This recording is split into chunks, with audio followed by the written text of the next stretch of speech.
कल तक अपना लगता था सिर्फ सरसों का साग, आज लिट्टी चोखे में भी आने लगा है वैसा ही स्वाद। रिश्ते जब बन जाते हैं स्टील जितने मजबूत, फिर वो जन्मों जन्मों तक साथ निभाते हैं। शाम steel flexi strong TMT bars.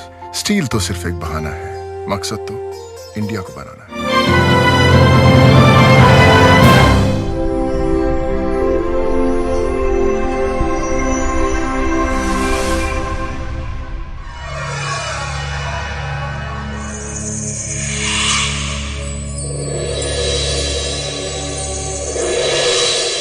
जहाँ शंख मिले आजान में, जहाँ गीता मिले कुरान में, ओह देश के गीत सुनावत बानी। हम बिहार तो छोड़ आए, पर वो बिहारीपन कैसे भूले। बिहारी कहीं भी रहेला, अपन बिहारीपन नहीं के भूल सकत।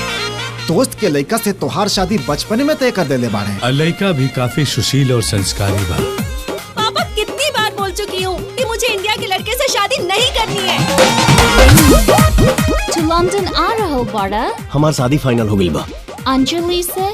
अब तू तो जानते बाड़ू, हम बचपने से उसे प्यार करीला। आशिक हो या कोई पागल जो मेरे पीछे पड़े हो। हले दमाद तो बिल्कुल पवित्र तरीका लागत वाले। तुम तो दीवाने बड़े हो। लाखों करोड़ों में तोहरे के चुनल बानी रानी फेवरेट। ओठ लाली हकी ओठ पापी घिलैले बाड़ू चपले। पापा ऐसा मरीज के लाइफ 6 महीना से 1 साल तक हो खेला। आप जैसा कहेंगे मैं वैसा ही करूंगी। मरे से पहले जीते जी हम तार कन्यादान कर दी बेटा। मेरी एक शर्त है, शादी के बाद लड़के को 6 महीने यहाँ लंदन में रहना पड़ेगा मेरे साथ। ये पलंग तो अब वहीं चोचिया लागल। मुझे ना आपकी ये दाढ़ी और मूंछ बिल्कुल अच्छी नहीं लगती। तो अब वहीं छिला वाली कि कार्यक्रम भइला के बाद। देख के तोहारी ड्रेस हो, भइल मिजाज हमर रेस हो। बढ़ जाता दहिया में 10 लीटर खून। ऐसे खोसा जानी पेटीकोट में साड़ी के चून। दिमाग हमार हो जाता सुन। ओ हेलो, ये पति वाला भ्रम ना अपने दिल और दिमाग से निकाल के फेंक दो, क्योंकि ना ही मैं तुम्हारी वाइफ हूँ और ना ही तुम मेरे हस्बैंड। 7 फेरे लेके पूरे रस्मों रिवाज के साथ शादी की है। तुम हिंदुस्तानियों का ना मुझे समझ में ही नहीं आता। पेड़ पौधा ईंट पत्थर पता नहीं किस किस की पूजा करते हैं। वो हिंदुस्तानी पति कबो ही बर्दाश्त न करी कि ओकर पत्नी गईले दिल दीवाना रहे मौसम प्यार के। जब मैं तुम्हारे बाप के लिए पति बनने का एक्टिंग कर सकता हूँ, तो क्या तुम मेरी माँ के लिए बहू बनने की एक्टिंग नहीं कर सकती हो? बाड़ू हमारा हाथ से भी काबिल बेटा। अंजलि घबराई भैया, ओके कोरोना हो सकेला। चांद का बोना है राम जी, हो सके हमार चांद का बोना। आपने खाना खाया? तू आप कह दिलू हमार पेट भर गई। जैसे तुम अपना हस्बैंड समझ रहे हो ना, वो मुझसे प्यार करता है।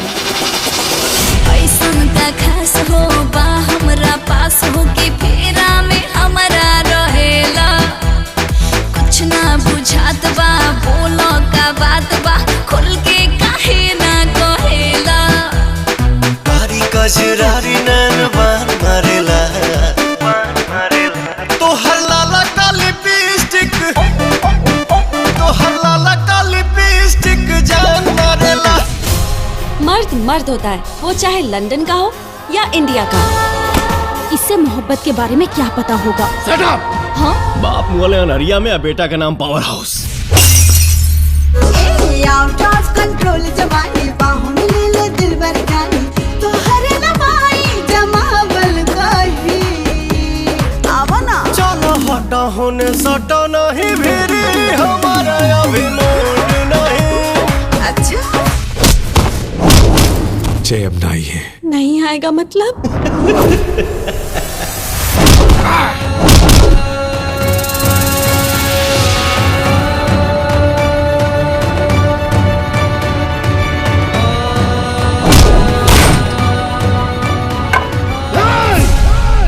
समझ क्या समझेंगे? क्या है हमारी कहानी? हमारी तो पहचान सिर्फ ये है कि हम हैं हिंदुस्तानी।